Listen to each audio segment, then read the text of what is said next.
I think I'm going to have to borrow that. My wife wants a sink like that in the kitchen. Take it. Mate, take it. It's 50 quid, Sam, it's yours. What an amazing property. Absolutely fantastic.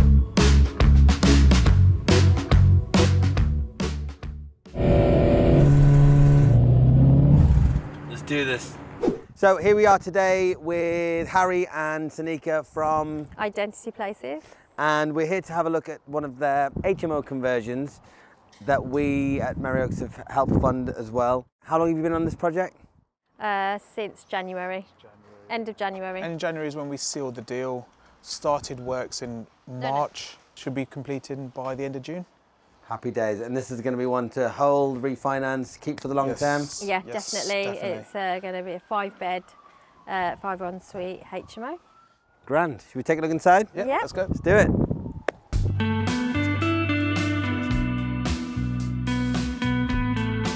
It's starting to get a little bit too much like Homed Under the Hammer. It does feel that.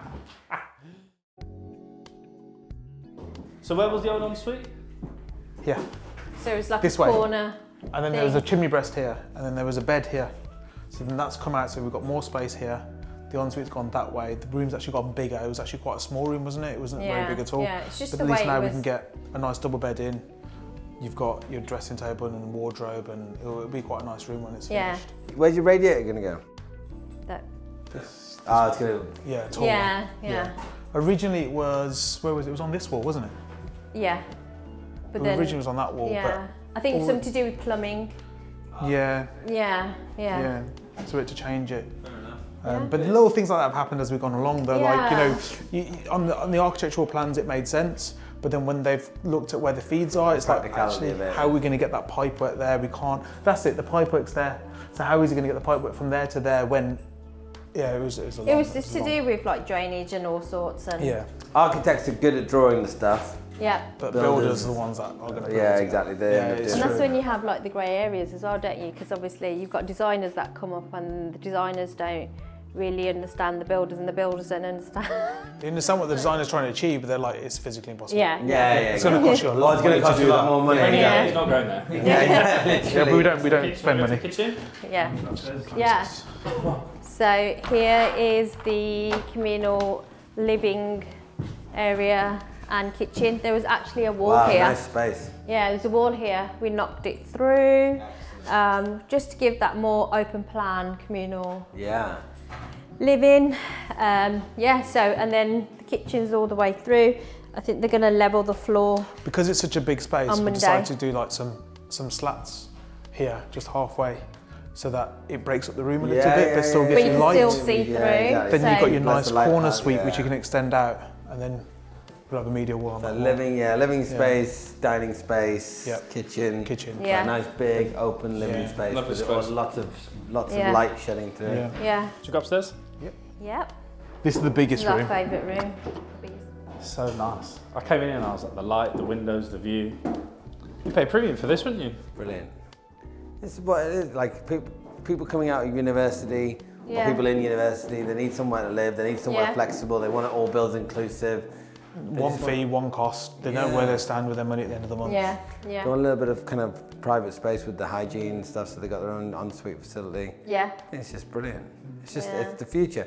Like, I read a article recently, it's Blackstone, they're spending £760 million on acquiring rental properties, and it's all going to be PBSA or co-living space, or, you know, for young professionals, maybe 1 or 2 bedroom apartments. Yeah.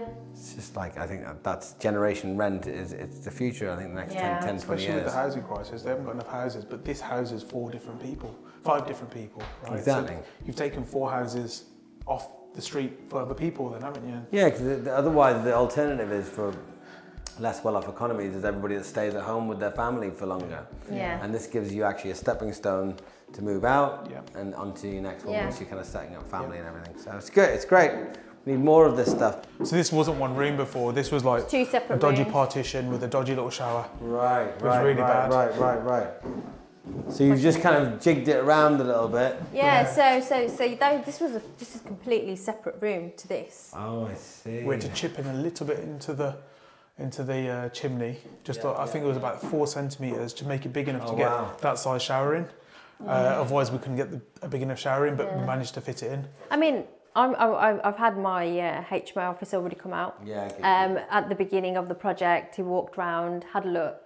He's the one who said we could have gone into the loft and done a 6th bedroom. I was like, this is the loft. I was like, that's just extra space. So what's the timeline? When is it going to be finished? So 4 weeks to be finished. Yeah. When we had this conversation earlier, we were saying to get that staging and everything done, I can get it on spare rooms, secure some tenants, and then get the valuer to come in, right? Because that's a little bit more kind of like... You can put it on spare room and just say available from. Yeah. So if we could secure them, even if we get like even a couple and we've got like deposits paid or whatever it is. Forecasted is different to actual people, ASTs signed up. You can still get it because even the surveyor, they'll come round and have a look at it. If for some reason that you've smashed the area prices, so you're getting way above what you should be getting, the valuer will actually downvalue those rents and say, well, actually, they're just getting something exceptional. I don't know how they're doing it, but this is so your security should be at this level. Right. So even if it's not rented, what I'm saying is they'll come at the market value, market level anyway. Telford, the properties are a lot cheaper because nobody's come and and you'll see when you're driving around, you'll see loads of developments going up. So big development sites, big construction sites going up because people have started to invest in this area. So hopefully we're buying at the right at the bottom, and then in 10 years, like we were saying, in 10 years, that the value should have. Hopefully, there's enough investment in this area that the value should go up that much higher. And it wouldn't have been possible if you weren't here and you weren't doing the finance in the background. To be honest, we would never have got it. 100% team effort. Like I said to you before, I'm actually really grateful for the team I have. Honestly, like for people like us who've never done it before. Getting a mentor is invaluable, like meeting you guys and everybody else on my team, like you just can't do it yourself.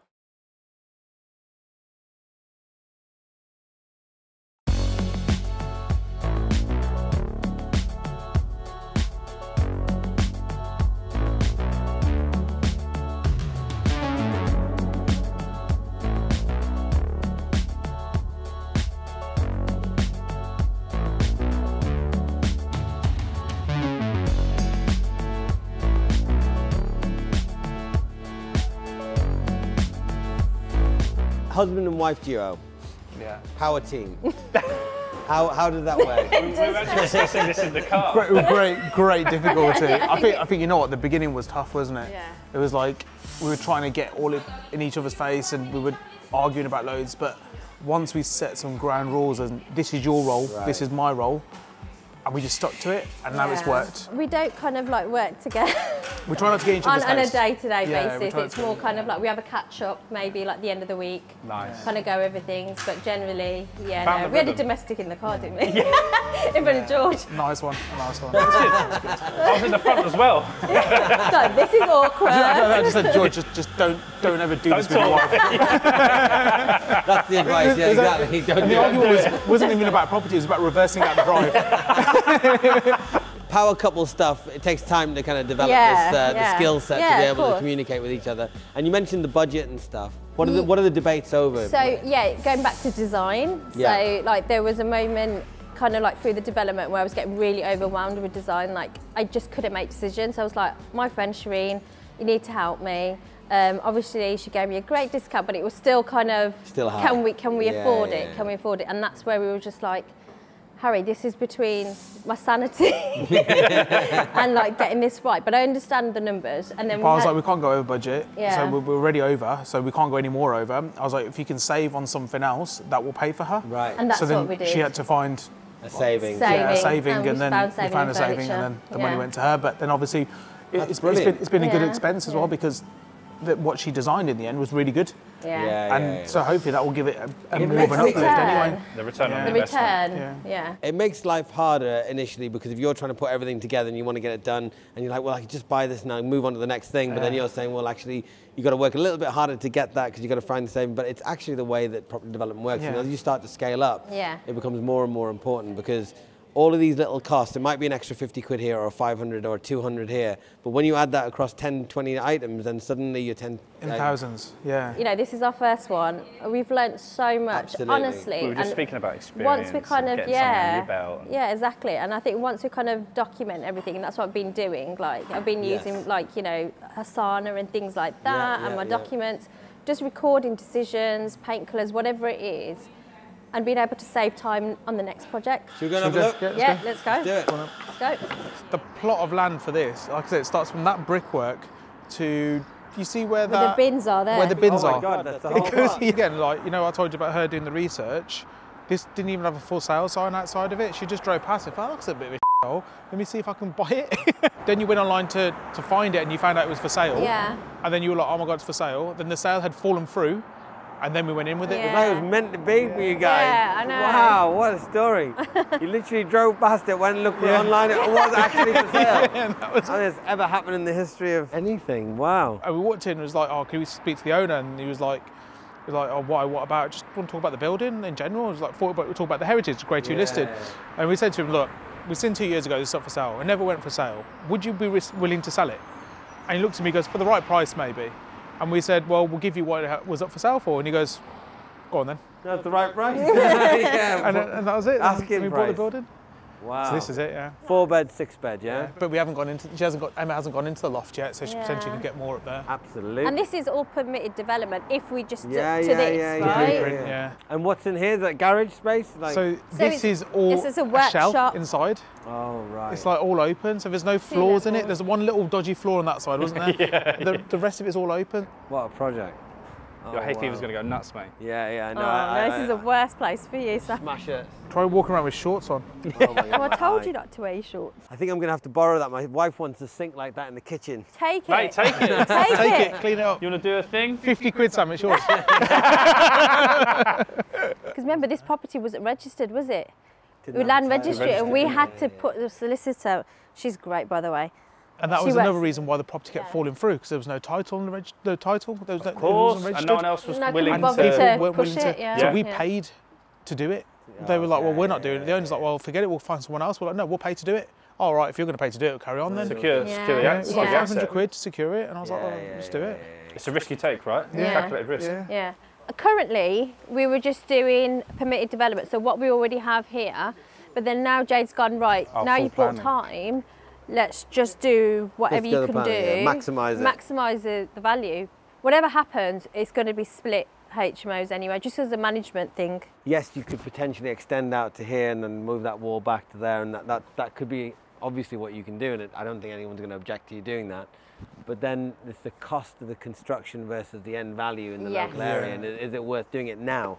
Yeah. So it might be something you just park and do it at a later date where the values come up and your build costs are a little bit more friendly to making a margin. So like currently, when the valuer came back, he said doing it up as it is, as just a residential 4 bed, it's like 440, didn't he? Oh, GDV. GDV, yeah. 70 grand to do it. 70 grand. Yeah, so it's 100 and something thousand pound profit. And then 440 GDV. Yeah. As it is. That's a big profit, right?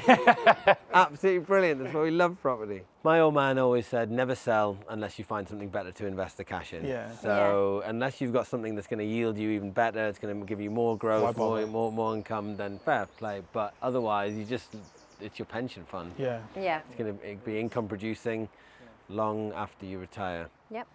I wonder if there's anything that you don't have to do anything with your money at all and you just get paid. No, Harry. That's a dream for a second. That's a split second. You'd be Bitcoin. a millionaire already. Bitcoin, So purchased it, well, we're purchasing it for 250.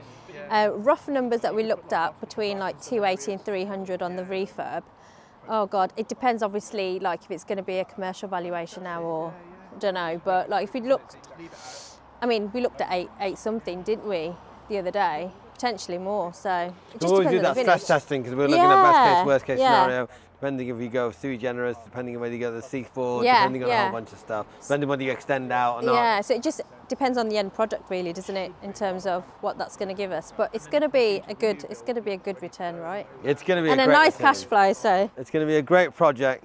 This is why I absolutely love property though, because this wonderful asset that is going to become a home to some young professionals, to some, you know, some people that, and we've got this affordable housing crisis, and somebody's taken a lot of effort to create this family home at some point. Yeah. And it's now being repurposed into something that I cannot wait to finish it.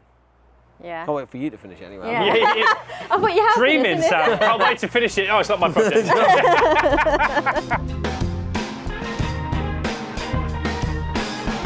Thanks for joining me on another site visit where we go to see our clients all across the country doing property developments, investments. We do the finance, we do the brokering. If you like what you see, you like the channel, you want to see more, please do like, subscribe, share, leave us a comment. If you've got any questions, do reach out in the show notes. We'll have all our contact details. So hope to hear from you again soon.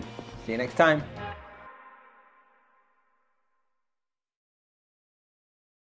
That's the bloopers.